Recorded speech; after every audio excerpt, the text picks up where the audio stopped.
Yesterday, early afternoon, by the way, Lewis joining me at the desk today. It's weird having you sitting over here, Lewis, but here you are. It's weird to be here. I was having a conversation with my dad on the phone. We were talking about Brexit. I was telling him I was looking at flights for upcoming vacations and how it was very interesting that now with Turkish Airlines setting up Istanbul airport as a sort of gateway to all of Europe and much of Asia, you can basically fly from Boston to anywhere in Europe for $600 in the next few months, going through Istanbul. And my dad said, yeah, that is true, but you know, attacks can happen anywhere, but they have happened recently at Istanbul airport. And indeed, just hours after that phone call with my dad, we learned that 3 attackers detonated bombs and opened fire at the Istanbul airport yesterday. At minimum, 41 people were killed. Dozens and dozens, one estimate at 147, one estimate over 200 in terms of the number wounded. And the long story short of the attack is that 2 gunmen opened fire with automatic weapons at a security checkpoint outside the airport, then detonated their explosives. Meanwhile, a 3rd attacker set off explosive in the parking lot. Most of the dead are Turks, although some foreigners.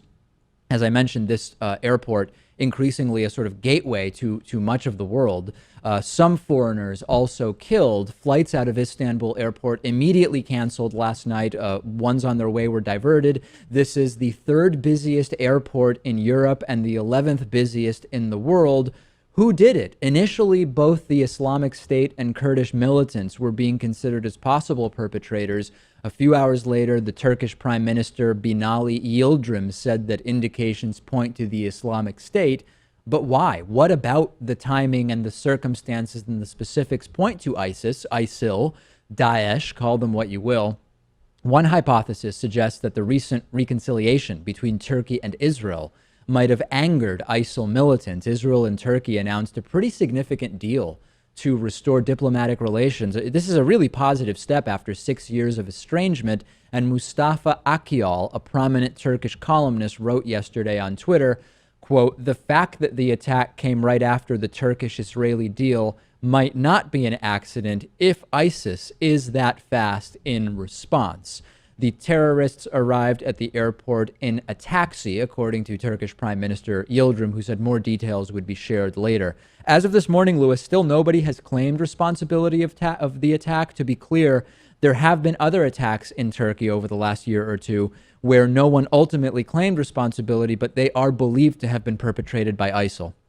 Yeah, usually when it is a suicide bomber, it tends to be someone from these extremist religious groups, and then when it's a bomb that detonates without it being attached to someone, well, more likely in that case to be the Kurds, which are kind of battling the Turks, and it's a messy situation. For those saying, obviously it was ISIL, Turkey is, as Lewis sort of alluded to, simultaneously facing threats from both ISIL and Kurdish militants who are fighting a war against the Turkish state in the southeast of Turkey. And for example, back in February, a car bombing was attributed to Kurdish militants, as Lewis astutely suggesting there, an explosion not on the body of an individual person. And as a sort of big picture reminder, Turkey is a NATO ally.